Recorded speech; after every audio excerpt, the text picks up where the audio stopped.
Right, on to netball action. South Africa remains unbeaten in the Africa Netball World Cup qualifiers in Pretoria, with the latest result being against Tanzania yesterday. They claimed a 58-30 victory to remain at the top of Pool A.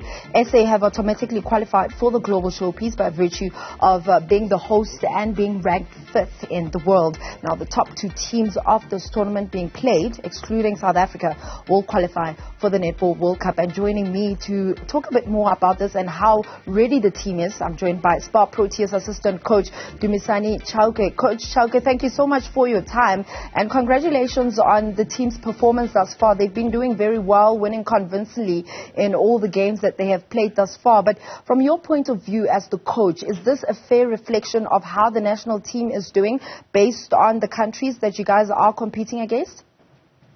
Yeah, absolutely, Tumi. Thank you so much for having me. Yes, it's a true reflection. African netball is getting stronger and stronger.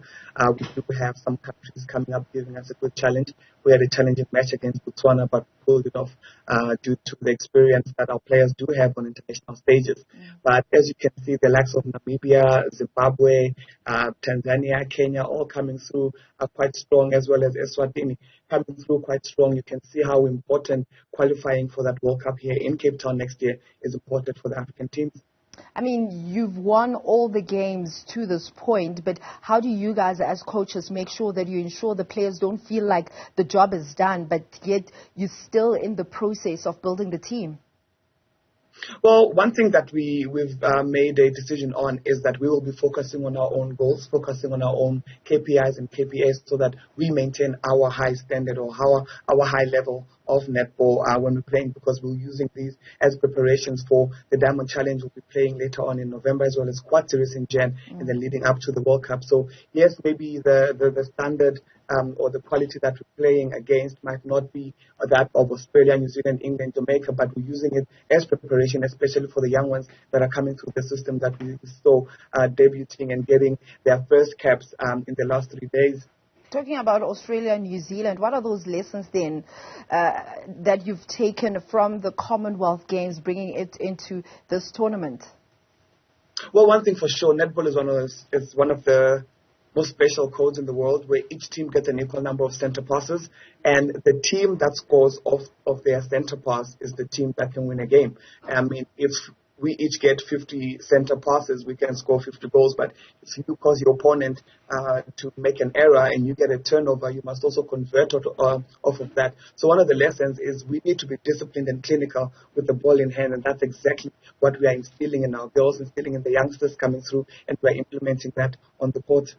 Right. I mean, obviously, coming into this tournament, you are trying different combinations, trying new players.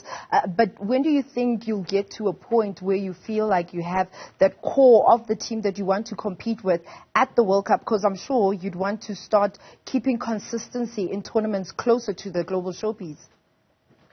Yeah, absolutely. We do have our strongest players, even though we do have 3 of our players currently injured or not available due to medical reasons. We do have our core players. But what we are doing is creating the next and the next and the next, and also making sure that we are developing a large pool of players that we can call upon should there be any injuries or sicknesses or someone not available due to work commitments as well.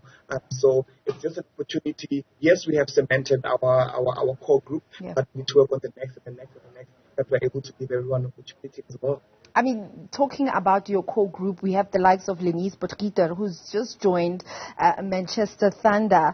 How important is it to have some of our players playing abroad? Do you rejoice when you see more of our local players playing abroad? Yeah, absolutely. To me, the experiences that they gain playing in those professional leagues, either in Australia or out in the UK, is invaluable. You can't put a price tag on it. And they are on a daily basis training and playing against some of the top players in the world. This is evident in how Jamaica did in the recent Commonwealth Games. They have 6 of their players playing down in Australia. So those girls are on a day-to-day basis playing and training high-intensity netball, playing against those Australian and New Zealand players, and you could see just with the result at Commonwealth Games. Yeah. So anytime some of our players get offers to go overseas, we do support them, and we'd like for them to go and gain that much important and needed experience, and they come back and they share it with the girls here at home. And tomorrow you're facing a Zimbabwe side. How do you prepare for that team, and how do you see that game coming up? Well, one thing for sure, what we do is analysis. We look at how they've been playing, how they've been performing. Mm-hmm. But unfortunately, due to the nature and the style of play, you're not necessarily going to pick up patterns. So what you do, you then look at individual players and you see what their strengths and weaknesses are when you get onto the court. That's what you try and minimize. Well, you minimize their strengths and you try and work on their weaknesses so you can get the ball through easily. So one thing for sure, we have been watching their games. Today we're off. So we will be doing some of that and preparing for them. Zimbabwe is not a side that you can underestimate. They are coming feisty and strong, and they also mean business. They want to qualify for that World Cup, so they won't give it to us on a silver platter. We'll have to work for it tomorrow. But in terms of the performance from the first game to the third game that you've played thus far, do you think the performance from the South African players is improving per game? Yeah, absolutely. Some showed quite a lot of nerves getting onto that court, starting for the first time, but then we gave them another opportunity and they were able to calm themselves down and get back into the game. So there's marginal improvement. So as a coach, you're always looking for players to improve every time they take court, and I'm glad to say that they are improving. We are looking after the ball when it's in our hands in terms of our center passes, and we are converting more when we turn the ball over as well. So it's looking good. I mean, I'm looking at the G Sports Awards, Women in Sports Awards. There is representation of Netball South Africa. You've also been nominated as Federation of the Year. The captain of the national team, Bongim Somi, is also nominated over there. Congratulations also on the nominations. But how do you feel about just how people have now embraced the sport and just gaining that interest in the sport leading up to the World Cup? It's a humbling feeling to me. We've been dreaming of the day where netball is a code that is spoken about throughout South Africa. Netball girls become household names like you have with soccer, with cricket, and with rugby.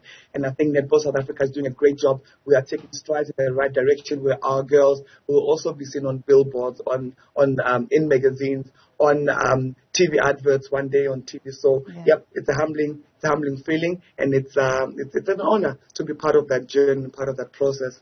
Dumisane, thank you very much for your time, and wishing you nothing but the best with regards to the preparations leading up to the World Cup. That is Dumisane Chauke, the Spar Proteas assistant coach, just talking about how the team is currently preparing for the World Cup that is happening next year, hosted in Cape Town. Looking forward to that one.